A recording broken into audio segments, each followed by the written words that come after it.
former Trump advisor Fred Fleitz, former CIA Deputy Division Chief for the Koreas Bruce Klingner, and Hoover Fellow Lanhee Chen. Now, we've asked each of you to spell out what you think should be a top goal or something the president should accomplish. Lanhee, we'll start with you. He's got a tough road to hoe here. Well, I think I'd like to see a little more specificity after Singapore. The Singapore Declaration was quite vague. I'd like to see what are the specific steps that Kim Jong Un intends to commit to.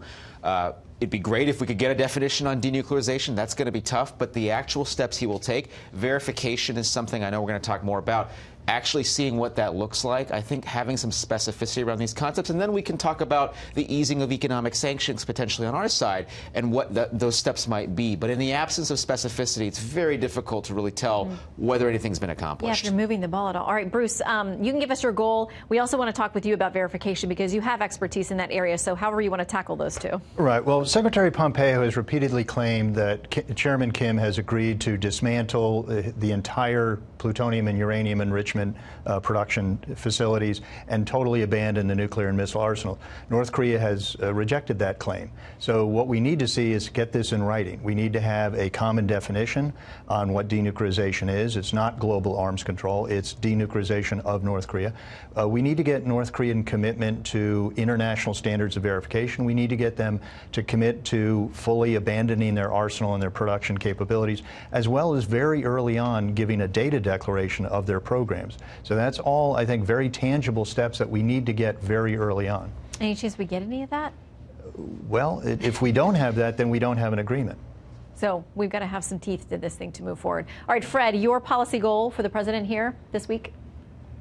Well, I'd like to see at a minimum an agreement for an inspection of North Korea's nuclear site and a missile production facility. I think we're close to getting that agreement. If we could get inspections of the main nuclear site at Yongbyon, that would be tremendous. There should be a roadmap on when North Korea is going to agree to inspections and dismantlement of other facilities, and also a date and a process on when North Korea will provide a full and thorough accounting of its nuclear, missile, and WMD programs. I mean, that timetable, I think, is very important. I don't know if we'll get that out of the summit, but if we at least started some inspections, I think it would be a big step forward.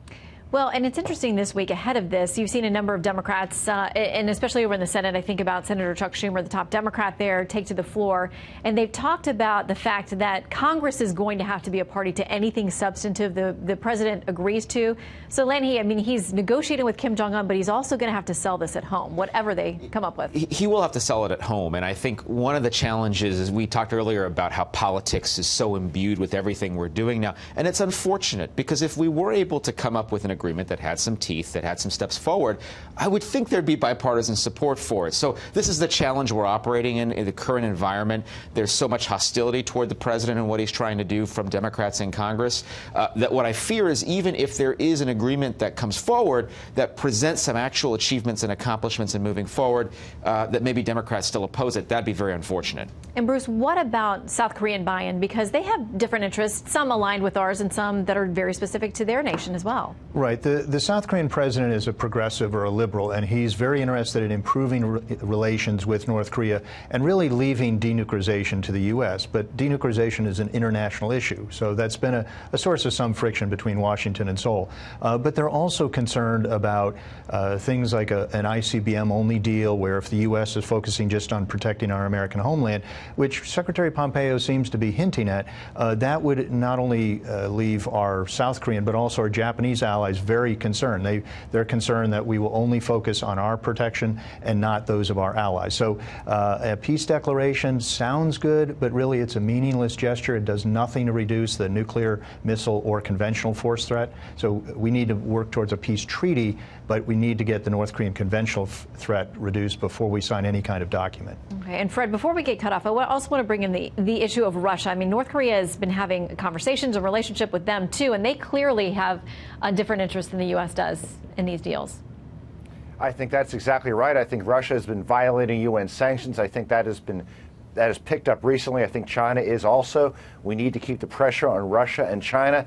And, you know, jumping back to South Korea, I think South Korea is far too interested in making a deal with North Korea before North Korea offers anything. So we need to keep the pressure on until North Korea delivers.